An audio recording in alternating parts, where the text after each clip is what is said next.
परिचय इंट्रोडक्शन। लगभग 300 शब्दों का काम वासना कोई अप्राकृतिक या शर्मनाक अनुभूति नहीं है। यह मानव का एक मौलिक जैविक और मानसिक आवेग है। शब्दों में समझें तो काम का अर्थ है इच्छा, आनंद या कामना, और वासना वह तात्कालिक प्रवृत्ति या लालसा जो मन और शरीर में उत्पन्न होती है। प्राचीन भारतीय परंपरा में काम को 4 पुरुषार्थों में एक माना गया, पर इसका स्थान और उपयोग जीवन के समग्र ढांचे के अनुरूप निर्धारित किया गया है। आधुनिक मनोविज्ञान और जीव विज्ञान भी बताते हैं कि काम वासना के पीछे हार्मोन, तंत्रिका, संकेत और संवेदनाएं होती हैं, पर आत्मिक और आध्यात्मिक परिप्रेक्ष्य में इसे सिर्फ एक शारीरिक चाह न मानकर एक शक्तिशाली ऊर्जा के रूप में देखा गया है, जिसे नियंत्रित या उपयोजित करके इंसान उच्चतर विकास की ओर ले जा सकता है। यही विचार हमारे विषय का केंद्र है। कैसे काम वासना को समझें, उसे दबाने या नकारने के बजाय नियंत्रित और रूपांतरित करके आध्यात्मिक उन्नति के साधन के रूप में उपयोग किया जा सकता है। इस वीडियो में हम 6 मुख्य बातों पर क्रमवार चर्चा करेंगे। 1. काम वासना क्या है। 2.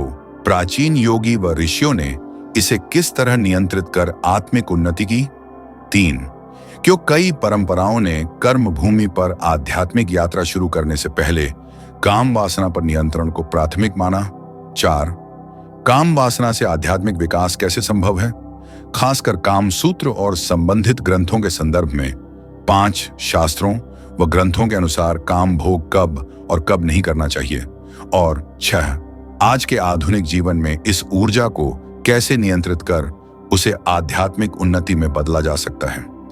यह वीडियो शैक्षिक और विनम्र स्वर में होगा। उद्देश्य न तो लालसा का प्रचार है और न ही कढ़ाई से उपदेश देना।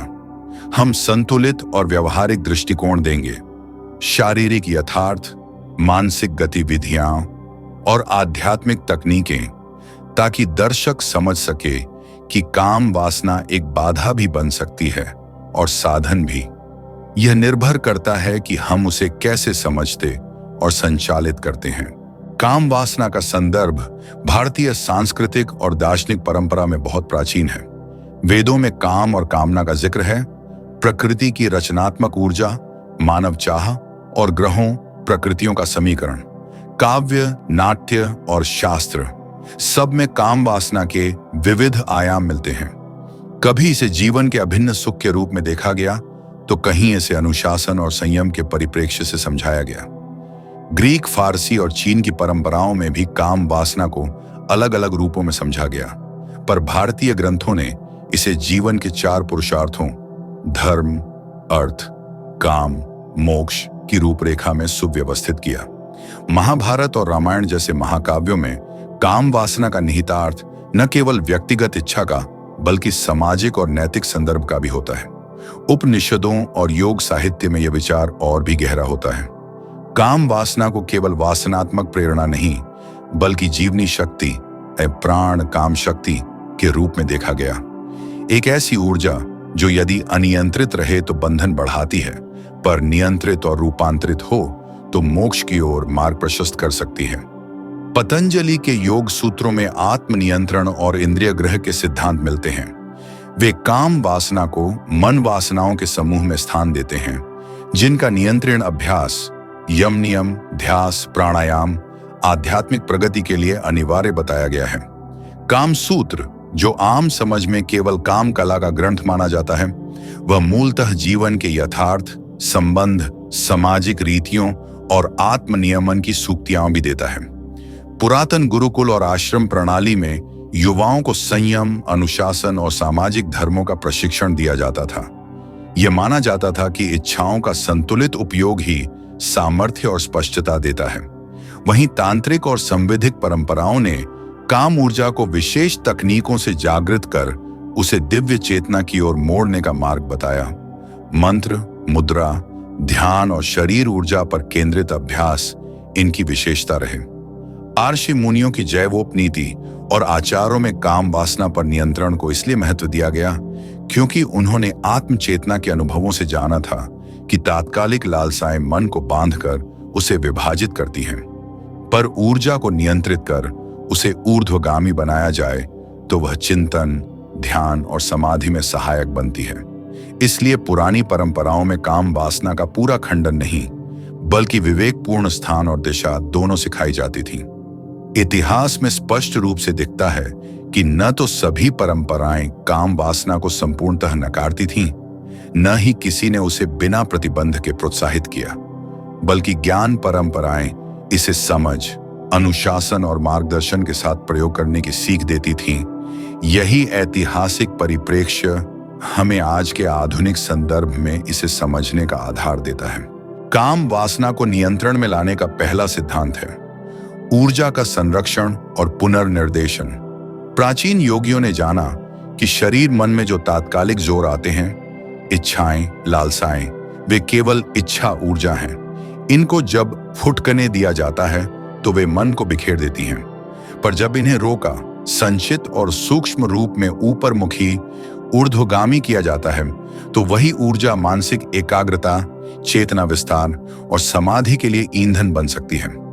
इसीलिए ब्रह्मचर्य जैसे अनुशासन प्रचलित हुए। यह अनिवार्यतः कढ़ाई नहीं, बल्कि ईश्वर समर्पण, संयम और ऊर्जा प्रबंधन का तरीका था।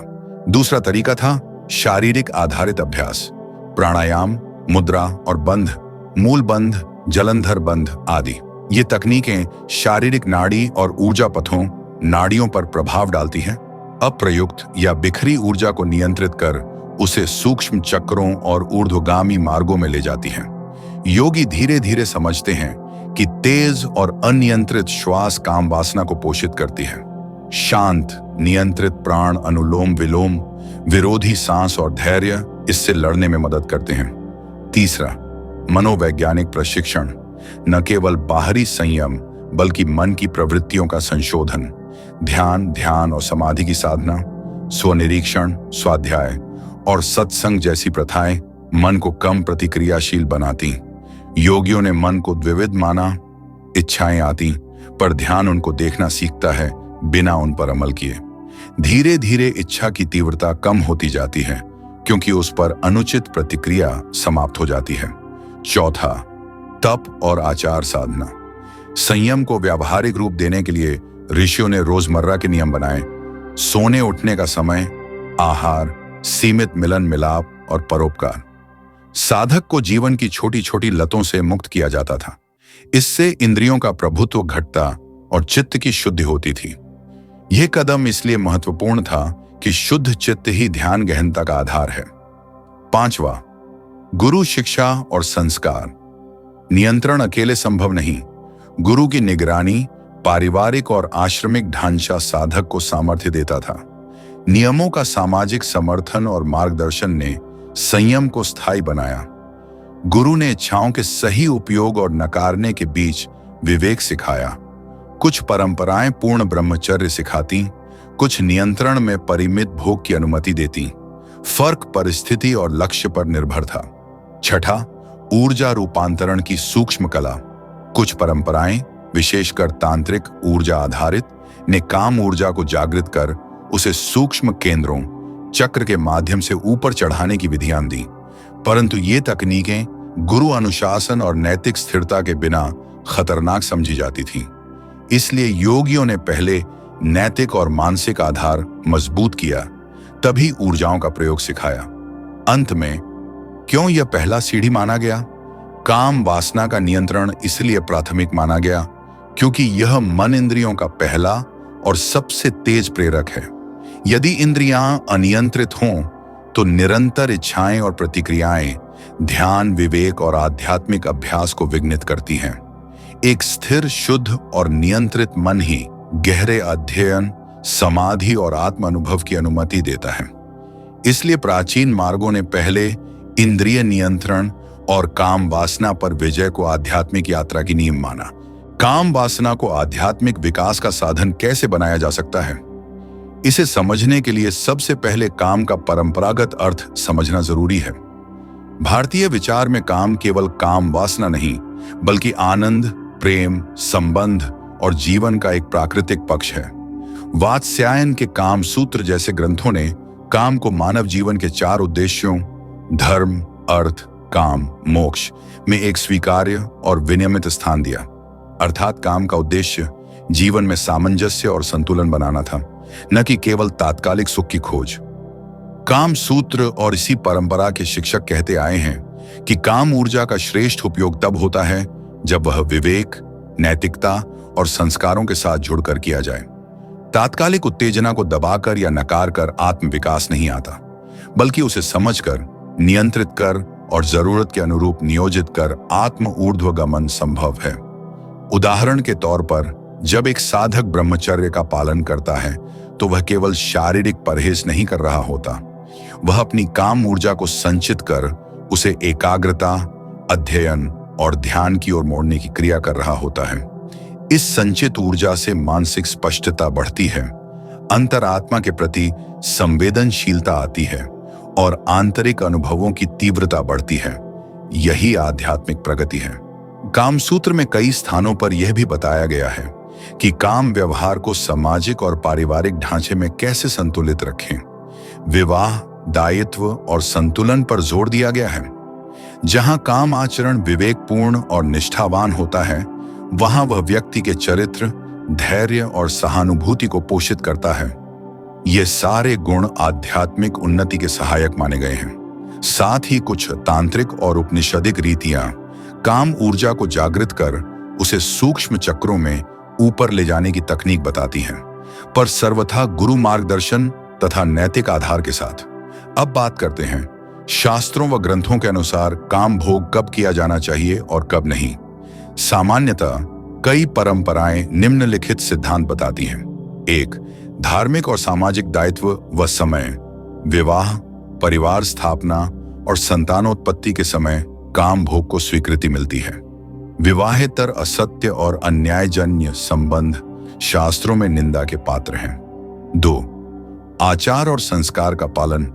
यदि कोई संबंध विश्वास, निष्ठा और नैतिक बाध्यताओं के साथ हो तो उसे स्वीकार्य माना जाता है। शास्त्र इंद्रियों के अनकंट्रोल्ड प्रयोग की NYY पर विवेकपूर्ण प्रयोग की बात करते हैं। 3. साधना काल और ब्रह्मचर्य, तप, व्रत या विशेष साधना के समय शास्त्र संयम का आग्रह करते हैं, क्योंकि इंद्रिय नियंत्रण से साधना गहरी होती है। ब्रह्मचर्य का पालन गुरु आश्रमों में विशेष कर लिया जाता है। 4. शारीरिक मानसिक स्थिति। जब शरीर या मन अशांत, रोगग्रस्त या विक्षिप्त हों तो शास्त्र संभ्रम और अनुचित क्रियाओं से बचने की सीख देते हैं। 5. धार्मिक अनुष्ठान व व्रत। कई धार्मिक परंपराएं व्रत, उपवास और तीर्थ काल के दौरान काम भोग से परहेज का निर्देश देती हैं, ताकि ध्यान शक्ति बनी रहे। 6. नैतिक परिणाम और दायित्व का मूल्यांकन। यदि किसी क्रिया से दूसरों को हानि, अपमान या सामाजिक बुराई हो सकती है, शास्त्र उसे वर्जित मानते हैं। संक्षेप में, शास्त्र काम भोग को पूर्णतः निषिद्ध नहीं मानते, पर उसे नैतिकता, धर्म, सामाजिक जिम्मेदारी और साधना के उद्देश्य के अनुसार नियंत्रित करने पर जोर देते हैं। काम ऊर्जा को समुचित समय और संदर्भ में नियंत्रित रूप से प्रयोग करके व्यक्ति अपने मन को स्थिर कर सकता है, प्रेम और सहानुभूति के गुण विकसित कर सकता है, और जब आवश्यक हो तो वही ऊर्जा ध्यान गहनता और आत्मचेतना की ओर मोड़ी जा सकती है। अंत में यह जिक्र करना महत्वपूर्ण है कि कोई भी प्रणाली, चाहे काम सूत्र की विवेचनाएं हों या योग तंत्र की तकनीक, तभी सार्थक हैं जब उन्हें विवेक और नैतिकता के साथ लागू किया जाए। काम ऊर्जा अकेले शक्ति है, उसका सही उपयोग ही आत्मिक विकास का मार्ग प्रशस्त करता है। दिनचर्या, डेली रूटीन। स्थिरता सबसे बड़ी मदद है। सुबह जल्दी उठें और सूर्य नमस्कार या हल्की कसरत करके शरीर को जगाएं। दिनचर्या में ध्यान और प्राणायाम को शामिल करें। कम से कम 15 से 30 मिनट ध्यान या प्राणायाम प्रतिदिन। स्थिर श्वास मन की आग को शांत करती है। सोने उठने का समय नियमित रखें। अनियमित नींद काम वासना और आवेग दोनों बढ़ाती है। 2. शारीरिक व्यायाम और ऊर्जा चैनलिंग। नियमित एरोबिक एक्सरसाइज, दौड़ना, तेज चलना और योग मुद्राएं शरीर में ऊर्जा को संतुलित करती हैं। व्यायाम से टेस्टोस्टेरोन और हार्मोन्स नियंत्रित रहते हैं और मन की तीव्र इच्छाएं घटती हैं। क्रिएटिव आउटलेट्स अपनाएं, लेखन, संगीत, कला या पारिवारिक सेवा। ये भी ऊर्जा का रिडायरेक्शन करते हैं। 3. डिजिटल हाइजीन और बाहरी ट्रिगर्स पर नियंत्रण।